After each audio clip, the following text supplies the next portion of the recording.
MikroTik টিউটোরিয়ালের ৩৩তম পর্ব আপনাদেরকে স্বাগতম। গত পর্বে আমরা মাইক্রোটিকে ফায়ারওয়ালের বেসিক কনসেপ্ট সম্পর্কে বিস্তারিত আলোচনা করছি, যেখানে আমি যতটুকু চেষ্টা করেছি আপনাদেরকে আইপি প্যাকেট এবং পোর্টস ডিটেইল সম্পর্কে জানার জন্য। এই আইপি প্যাকেট এবং পোর্টস যদি আপনারা না বুঝে থাকেন তাহলে কখনোই ফায়ারওয়ালের ফিল্টার কনফিগারেশন করতে পারবেন না। আর ফায়ারওয়ালের মূলত ৩টি যে জিনিসটা রয়েছে, ফিল্টার, নেট এবং ম্যাঙ্গেল।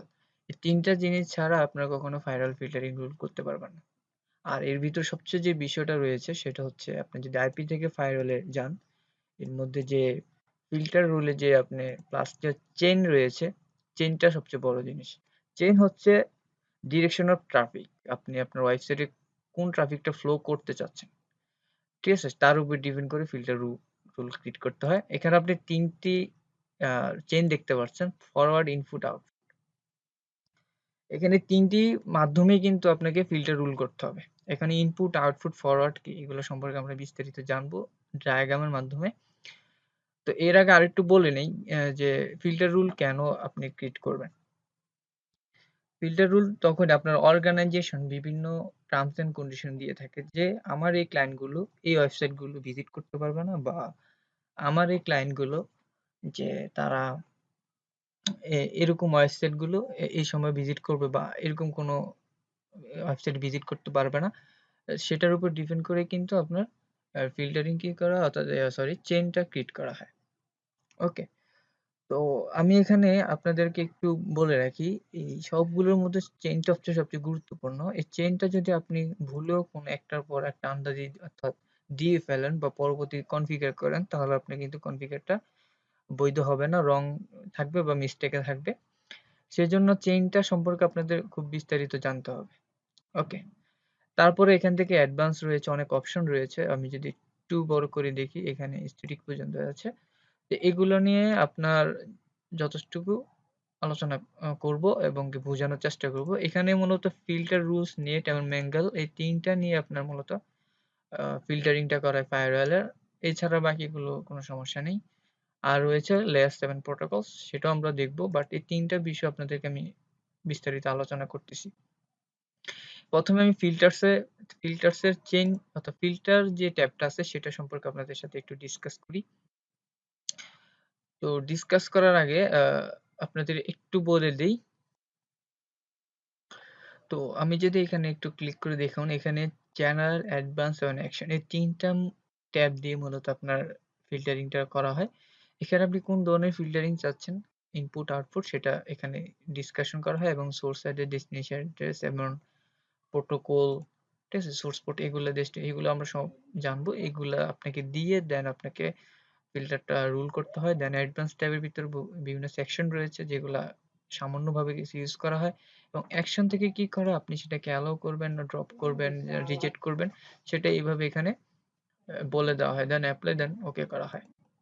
তো এটা আমি আপনাদেরকে জাস্ট একটু থিওরিক্যালি বুঝালাম। এখন আপনাদেরকে একটু ডায়াগ্রামের মাধ্যমে আমি বুঝাবো যে আসলে এটা কিভাবে কাজ করে। ওকে? ওকে।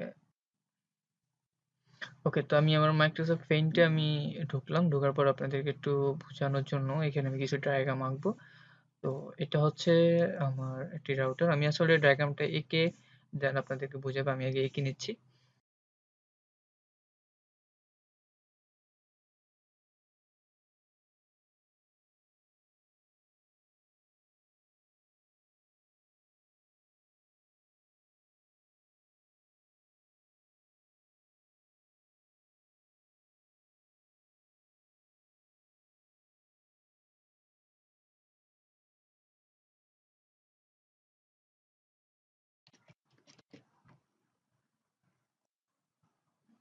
ওকে।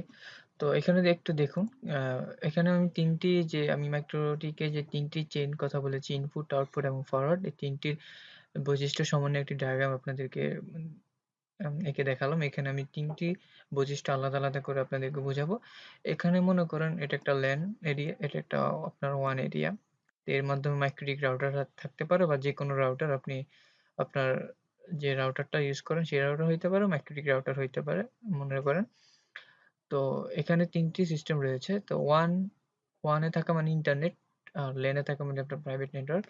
তো এখানে হচ্ছে যে ইনপুট থেকে অর্থাৎ এখানে একটি কম্পিউটার, মনে করেন এখানে একটি কম্পিউটার, এই কম্পিউটার কি করলো আপনার রাউটার একটি কি করলো ওয়েবসাইট কি করলো বা ওয়েবসাইট ভিজিট করলো।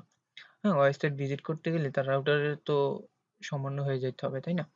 তো সেটা কি হলো যে ইনপুট করলো, তার মানে কি সে ইনপুট দিচ্ছে এবং কি সেটা তারপর ইন্টারনেটে যাচ্ছে এবং ইন্টারনেট থেকে আবার যেটা আসতেছে ব্যাক করে সেটা আবার কিন্তু ইনপুট হচ্ছে। ঠিক আছে? এখানে ইনপুট হচ্ছে বা আপনাকে যদি আরেকটু বোঝাতে চেষ্টা করি, অর্থাৎ মনে করেন এই কম্পিউটারটি অর্থাৎ LAN এ থাকা কম্পিউটারটি মাইক্রোটিক রাউটারে উইনবক্সে লগইন করতে যাচ্ছে। ঠিক আছে? এবং কি ইন্টারনেটে থাকা একটি কম্পিউটার সেও আপনার মাইক্রোটিক রাউটারে লগইন করতে চাচ্ছে।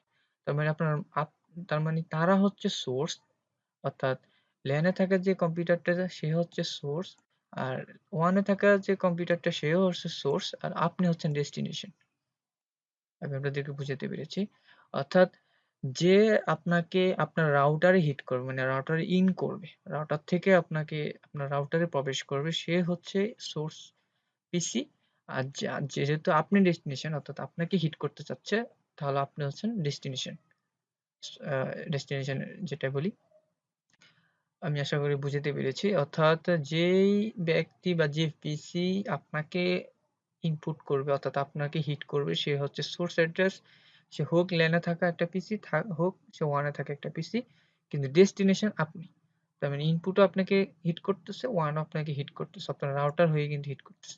সেই হিসেবে আপনি হচ্ছেন একটা ডেস্টিনেশন। তার মানে এটা হচ্ছে ইনপুট টাইপ অর্থাৎ ইনপুট চেইন।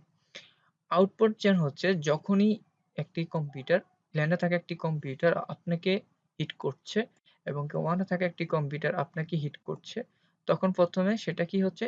১ম তো ইন হলো। এখন আপনি কি করবেন? তাদেরকে একটা আউটপুট দিচ্ছেন। হোক আপনি কি করেন সে আপনার মাইক্রোটিকে ঢুকতে চাচ্ছে। ঢুকার পর আপনি কি তার একটা ডিসপ্লে প্রদর্শন করেন বা একটা আউটপুট দিচ্ছেন। তার মানে সেটা আউটপুটে যাচ্ছে। তার মানে এখানেও আপনি ডেস্টিনেশন থাকবেন, সোর্স থাকবে, সরি এখানে আপনি হবেন সোর্স এবং তারা হবে ডেস্টিনেশন। ওকে? তাহলে ওয়ান সে হবে কি? ডেস্টিনেশন মানে তার অর্থাৎ ইনপুটের উল্টোটা। লেখাটা একটু বিশ্রী হচ্ছে কারণ এভাবে লেখা যায় না। তারপর আমি দেখাচ্ছি আপনারা বুঝে নিবেন। তো এখন কি হলো তারা ফার্স্ট অফ অল ইনপুট করলো। তখন এখানে আপনি কিন্তু এখন তাদেরকে একটা আউটপুট দিতে হবে, তাই না? তার মানে এখন কি করতে হবে? আপনি হবেন সোর্স এবং তারা হবে ডেস্টিনেশন। হোক LAN এ থাকা একটা পিসি, হোক WAN এ থাকা একটি পিসি। আশা করি বুঝাতে পেরেছি। এবং রাউট এবং ফরওয়ার্ড হচ্ছে তাদের দুটোটার ২ টা মিশালি অর্থাৎ মিশ্র প্রক্রিয়া। ফরওয়ার্ড হচ্ছে যে আপনি ডেস্টিনেশনও না, আপনি সোর্সও না।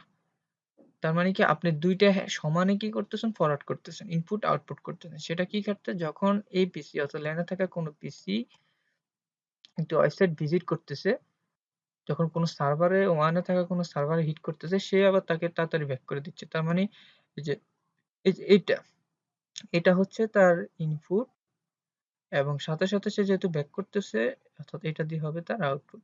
তার মানে ফরওয়ার্ড। আমি আশা করি বুঝাতে পেরেছি। অর্থাৎ এখানে রাউটার কিন্তু কোনো ডেস্টিনেশন ও না, কোনো সোর্স ও না। সে হচ্ছে একটা ভায়া। সে ভায়া হয়ে রুট তৈরি করে দিচ্ছে। অর্থাৎ আপনার প্রাইভেটকে সে পাবলিক করছে এবং পাবলিককে আবার প্রাইভেটে করে আপনাকে ডাটা অর্থাৎ অ্যাক্সেস, রিকোয়েস্ট, অ্যাক্সেস, অ্যালাউ, ডিনে যেটা করুক সেটা করছে। সেটা কি হচ্ছে? ভায়া হয়ে। তার মানে আশা করি বুঝাতে পেরেছি যে ইনপুট চেইন, আউটপুট চেইন এবং রাউটারের যে ফরওয়ার্ড চেইন কিভাবে কাজ করে। এখন এই ৩ টির মধ্যে সবচেয়ে ভালো যে জিনিসটা আমরা করি, সবসময় কনফিগার করি সেটা হচ্ছে ফরওয়ার্ড। কারণ ইনপুট অ্যান্ড আউটপুট এই ২ টা তেমন একটা ইউজেবল না। তারপরে সবচেয়ে বেশি ইউজ হয় ফরওয়ার্ড। কেন ফরওয়ার্ড ইউজ করা হয় সেটা আপনারা ইন ফিউচার অর্থাৎ নেক্সট যে পর্বগুলোতে সেগুলোতে দেখতে পারবেন। আমি আজকে আপনাদেরকে শুধু ফায়ারওয়ালের ফিল্টার রুলস এর ইনপুট অর্থাৎ চেইনের যে ৩ টি বৈশিষ্ট্য আছে সেটি আপনাদেরকে বিস্তারিত ডায়াগ্রামের মাধ্যমে বুঝালাম। আশা করি আপনারা বুঝেছেন। যদি না বুঝে থাকেন আমাকে কমেন্টস করতে পারেন অথবা আমার থেকে ভালো না বুঝলে আপনি YouTube এ দেখতে পারেন। বিভিন্ন ফোরাম রয়েছে। আপনাদেরকে আরেকটু বলে দেই আমি যে এই যে মাইক্রোটিকে যে টার্মিনালের যেগুলো CLA মোডের যে কমান্ড গুলো এগুলো আপনারা কোথায় পাবেন? ইনশাআল্লাহ আমি দেখাবো। এগুলো আপনার মাইক্রোটিক wiki.mycritic.com এ এগুলা এভেইলেবল রয়েছে অথবা Google এ সার্চ করলে আপনারা বিভিন্ন CLA কমান্ড পেয়ে যাবেন। এগুলো আসলে ভবিষ্যতে আমি দেখাবো। একটু সময়ের প্রয়োজন। তো আশা করি আপনারা আসলে বুঝতে পেরেছেন। অবশ্যই বাসায় প্র্যাকটিস করবেন। এগুলো নোট করবেন। নোট করে রেখে দিলে ভুলে গেলে দেখবেন, অথবা এই ভিডিওটা যদি একবার না দেখে বুঝে না থাকেন তাহলে অবশ্যই অনেকবার দেখবেন। এই ভিডিওটি দেখার আগে আপনি এর আগের যে প্রিভিয়াস যে ভিডিওগুলো রয়েছে, টপিকগুলো, এগুলো অবশ্যই দেখবেন। নাহলে ডিরেক্ট এটা দেখলে কখনোই বুঝবেন না। তো আশা করি বুঝতে পেরেছেন। তো সবাই ভালো থাকবেন। সামনের পর্বে ইনশাআল্লাহ আমরা ফিল্টারের যেকোনো একটি রুলস ক্রিয়েট করে আপনাদেরকে কনফিগার করে দেখাবো। ধন্যবাদ সবাইকে।